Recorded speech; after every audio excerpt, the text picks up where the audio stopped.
देखिए, पहली जो मीटिंग हुई थी तो सारे अलायंस पार्टनर्स एक साथ इकट्ठा उन्होंने मंशा जताई थी कि हम लोग सब एक साथ लड़ेंगे। दूसरी मीटिंग कर्नाटका में हुई, वो आगे बढ़ी, जहां पे ये व्यापक चर्चा हुई कि क्या कौन से मुद्दे होंगे, और इंडिया अलायंस नाम उभरा। तीसरी मीटिंग जो मुंबई में हुई थी, वहां पर 5 अलग अलग कमिटीज बनी थी, और वो कमिटीज अभी भी कायम हैं, चल रही हैं, सबको जिम्मेदारियां दी गई हैं। इस बार जो होगा वो सीट शेयरिंग को लेकर होगा, आने वाली रणनीति को लेकर होगा, और कोई भी अगर किसी वो कमेंट कर रहे होंगे, वो किसी कुछ सोच कर रहे होंगे, पर मैं आपको आउटकम बता रही हूँ। हर मीटिंग में एक निष्कर्ष निकला है। ये आने वाली मीटिंग में भी जहां लीडर्स मिलेंगे, उसमें भी एक अच्छा निष्कर्ष निकलेगा। देश के लिए एक दूसरा विकल्प बनकर उभरेगा, जो देश में 2024 में सरकार जीतकर, जनता का विश्वास जीतकर सरकार बनाएगा।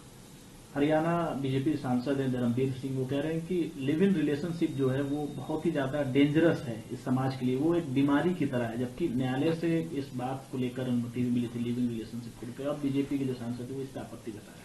मुझे नहीं पता वो किस कॉन्टेक्स्ट में ये बात कर रहे हैं, क्योंकि अगर सुप्रीम कोर्ट ने उसको मान्यता दी हुई है, हर महिला के पास वो लीगल एक उनके पास ये बैकअप होता है कि अगर कोई बुरा व्यवहार करे या वादा खिलाफी करे तो शी कैन अप्रोच, पुलिस को अप्रोच कर सकती हैं, कोर्ट्स को अप्रोच कर सकती हैं।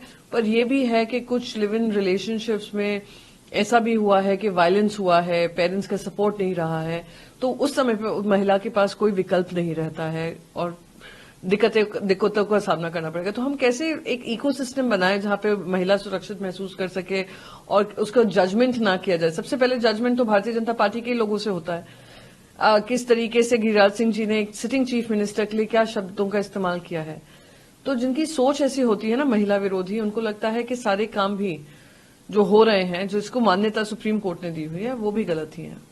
प्रियांक खड़गे हैं, मल्लिकार्जुन खड़गे के बेटे के कर्नाटक सरकार मंत्री भी हैं, वो कह रहे हैं कि सावरकर जी की जो तस्वीरें हैं वो हम हटाएंगे, और इनको वीर क्यों कहा जाए, किस बात के लिए इनको वीर सावरकर कहा जाए। मैं उनकी बात से बिल्कुल सहमत नहीं हूं। मैं चाहूंगी कि वो थोड़ा सावरकर के ऊपर, वीर सावरकर जी के ऊपर किताबें पढ़ लें